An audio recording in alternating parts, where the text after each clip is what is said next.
Hey folks, it's Ardwulf. Welcome. We have another unboxing part of the GMT Unboxathon that is currently ongoing here and everywhere. Today's unboxing is Vietnam 1965 to 75, a legendary game originally from Victory Games. This is a game design by Nick Karp in a new GMT 2022 edition. It does say 2021 here, but it was released in 2022, as you can tell from the release date of this video, which is March 2022. So, very highly anticipated new edition. There's been a lot of talk over the years about this thing getting redone, and it really did need certainly a graphical update. However, at least up to now, this game remains the definitive serious simulation of the Vietnam War, from the strategic level down to the operational level. There are a decent number of Vietnam tactical games and a very small number of good operational Vietnam games, one of which is A Hot Dry Season, available for pre-order as of this filming over at Legion War Games, so check that out. But if you want the whole war, this is the game that you wanted, and I'm glad to be able to retire the old copy of my game from Victory Games at this point. Not a lot of stuff has changed other than the graphics here. They made a couple very small adjustments, as have been discussed in the designer's notes, but generally speaking, this is the exact same game that you bought from Victory Games back in the 80s. So if we look at the back, we're going to see complexity 7. I think that might be a tiny bit low. And solitaire suitability 2. I think that's roughly correct. There is a lot, as you might expect in a Vietnam game, there is a lot of hidden information in here. And while you can certainly play it two-handed if you want, you're also missing major parts of what the game is about, what makes it unique and interesting. So highly recommended that you play this opposed on Vassal if necessary. As of this filming, there is a Vassal module available for the new GMT version of Vietnam 1965 to 75. So check that out. So let's open her up and take a look. And we're going to give you a, I think, relatively full-throated dissection of the contents here, including your prospects for getting it all back in the box once you punch and clip it, or organize it. So it's been a box-free day so far, which is nice. All right, so we have a rule book, thick rule book, a playbook, thick playbook. We have three unmounted standard-sized maps. Okay, we'll give you I'm not going to be able to set the whole thing up, but we'll give you at least a sense of what that all looks like at the end. We have 6 counter sheets. We'll take a look at those in a moment as well. We have a decent-sized stack of player aids.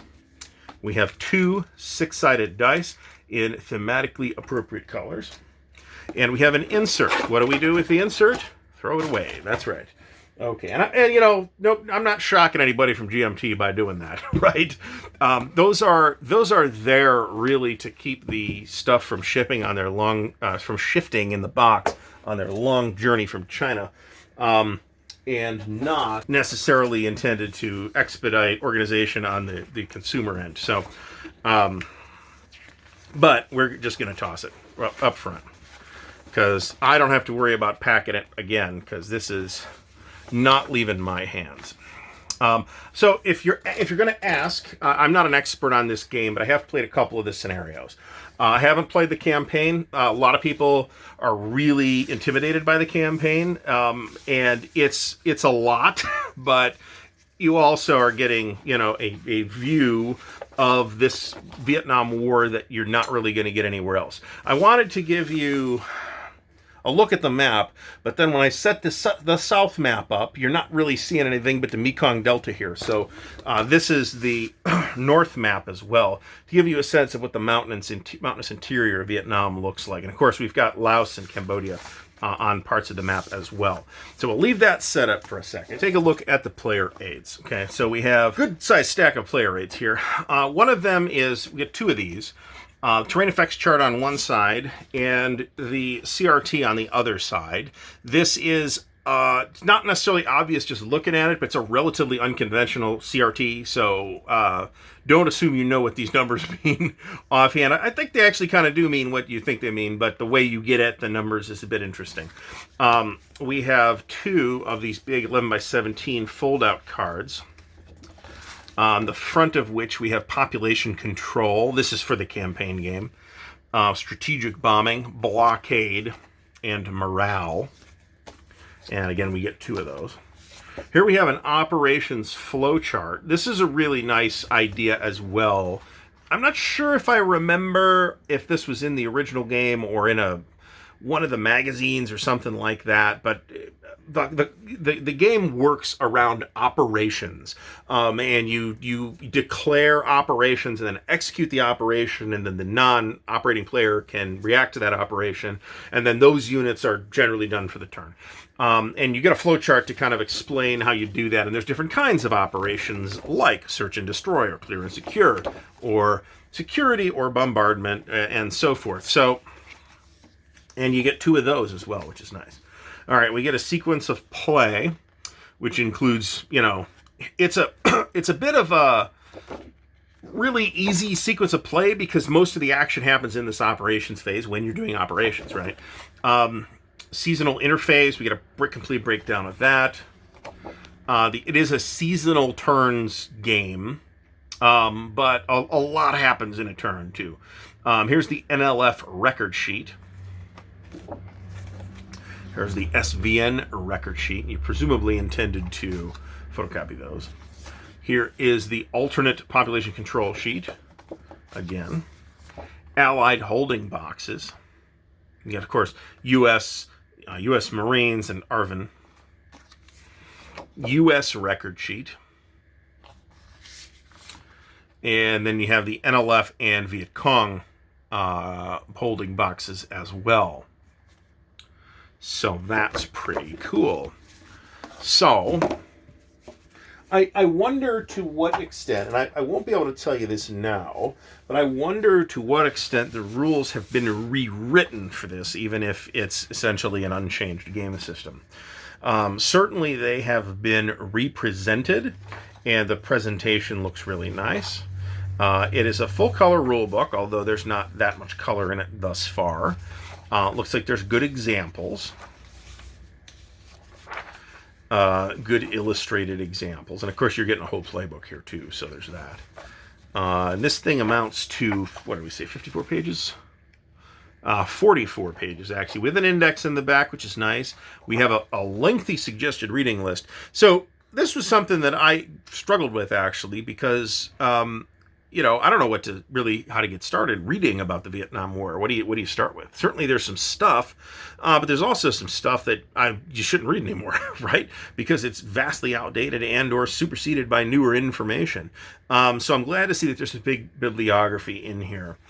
Here we have a guide to the markers, it looks like. So that's nice. And then we have a playbook. I don't know if scenarios have been added here or not. That's possible. Here's an illustrated example of play, which is 4 pages, which is probably one operation. But that's the guts of the whole game, right? The rest of the game's not really that difficult, to be honest. It's really mastering the operation that is the challenge of this game. And playing the entire very long campaign game is, just a matter of playing all those operations out every season for 10 years. So here we have operational scenarios. Let's see. Operation Starlight, Silver Bayonet. You knew this was going to be here. I suspect that's new. I could be wrong. The First Volley, Masher White Wing. I think that's one that I've played. Warzone C, Operation Attleboro and Cedar Falls. That's Operation Attleboro is the subject of a hot, dry season. Battle for First Corps. You can see we get a lot of setups here. And Tet, here's a Tet scenario. You kind of knew that was going to be here. Here's the Easter Offensive, which is pretty big. The Fall of South Vietnam. And then there are campaign scenarios, which is the entire war, basically. Okay, using the record sheets. Cool. We got a whole page of quotes. Here's designer's notes. Design notes by Nick Karp, and I would have loved to have seen some Mitch Land developers notes too, but a lot of that stuff is available on GMT's website. Okay, so taking a look at the counters, we have, looks like these are, I think the box says these are 9/16 inch counters, and that actually looks correct. So we've got half-inch, and yeah, we got half-inch counters, which are all markers, and then 9/16 inch counters for the units. And here we have what I take to be NVA, and what I take, yeah, it's Vietnam is what that says here. So this is NVA, and the VCs are just stars on the fronts because they're all hidden. And on the back, you can see that they have actual info on them, okay? And then we have more NVA, Arvin here. And the counters look good. The counters look nice.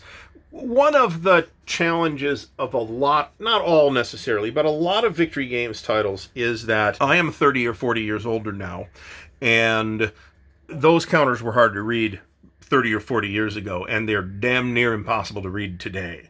I am pleased to note, and I'm not at all surprised to note, that these new counters from GMT completely alleviate that problem. These look great. They're on a same thick brown core stock that most or all of GMT stuff gets done in nowadays.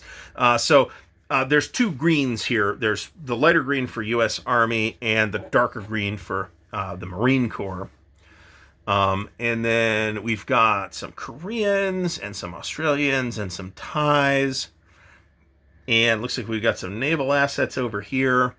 And free fire markers, which is a sort of stake that you declare on operations.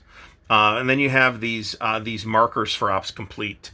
Or operating. So you use these to like declare what units are part of the operation and what units are ops complete when the operation is completed. And these are half-inch counters. And then you've got this huge list, this huge page of these. These are actually for monitoring population, and then these are for ineffective, which I don't really remember those. Yeah, there's some extra patrol markers as well, target hex markers, patrol markers, so on and so forth. So what we have here then is a very nice new edition of the classic Victory Games Vietnam, which again is a challenging game to play, certainly if you expect to play the entire campaign, but it is also still, as of this filming, the definitive game on the subject. Now, how many counter trays can we get in this box without the counter sheets? 2, no problem. 3?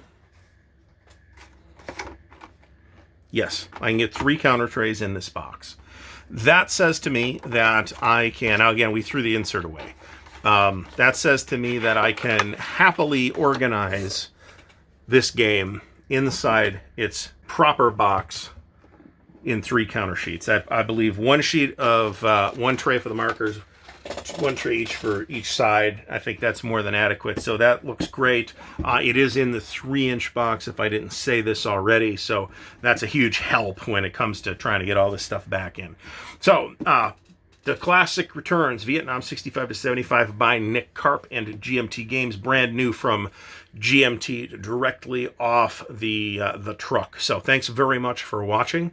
If you have found the video useful, please do give it a thumbs up. Please do click the little bell icon to get notified when new content comes out. Please do subscribe to the channel, and please do check out the links in the video description to the Ko-Fi, the Patreon, and the merch store if you'd like to do more to help support Ardwulf's Lair. Also, please do check out the Monday night live stream, which is not happening this Monday night, but, you know, we'll be back to Monday nights the week after that. Thanks again for watching, and until next time, happy wargaming.